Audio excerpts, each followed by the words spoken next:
Good morning. We are talking about seeking God, and today I thought I might talk to you about what it looks like when we don't seek God. One of the things, and Psalm 10 verse 4 says, "In the pride of his face, the wicked does not seek him." That's God. All the wicked's his thoughts are, "There is no God."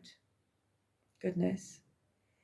And that's what not seeking looks like. There is no God. And to me, that is a very frightful place because then there is no hope.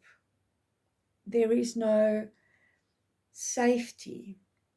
There is no wisdom. There is no love. Because if there's no God, there's no love. And so for me, this is a very scary thing to hear. When I hear somebody is an atheist or does not believe in God or that there is no God.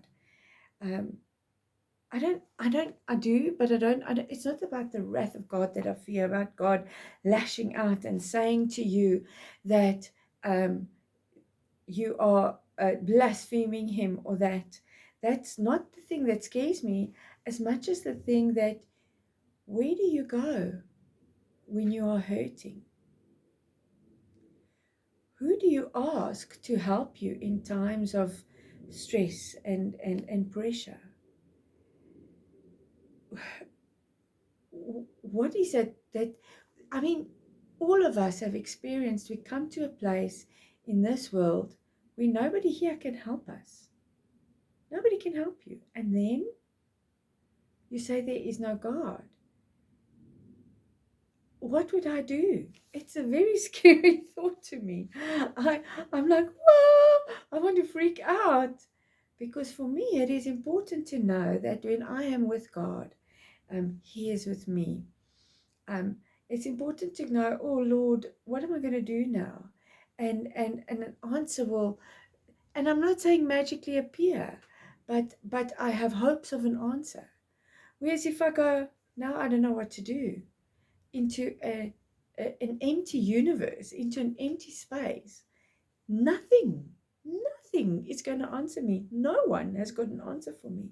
I have no button to press on and say, help. You know, like when you're stuck in a lift, there's a button, and if there's nobody at the end of that or that button isn't working, it's a problem, you're stuck. And I don't just go to God when I need help, but I have that foundation of trust that when times are rough, I have a place to go. And sometimes you're so happy and so elated that you have this place to go, that you can say, I can say to my sisters, I can say to my husband, I can say to my children, and they love it, and it's wonderful, and that's my community. But I can also say it to my God, and I can rejoice on a totally different level with this God of the universe. Um, and and it is true that pride comes before a fall. And if I'm so proud that I cannot agree that I'm and I want to say inferior, but I'm just a human. Um, if I'm that proud that I cannot see that God is a far more ultimate expression of who I am and what I can be, um, then what is there left? What is left if you cannot seek God and grow in your wisdom and grow in the knowledge of a God who cares and loves you? I hope I'm making sense, because this is something really that I feel like I'm delving into some depths here. And I'm even hoping that I come out with a far clearer, because for me, to bring the kingdom to earth, as I said, it's like being a brick in the kingdom, and people watching and looking and seeing. And as I said, I'm not perfect, but I've had lots of struggles with pride, lots of struggles with, I must do a good job. And my expression of having done a job well is to be um, proud of what I've done. Is that wrong? Or is it that I feel I'm the ultimate, so I don't need a God? is that pride. And I think I must be thankful and proud of a job well done. I do think that's not ungodly. But I do know that if I've done a job well, I haven't done it without God on my side, holding my hand and showing me where to go. And by no means does my life look more perfect than somebody else's.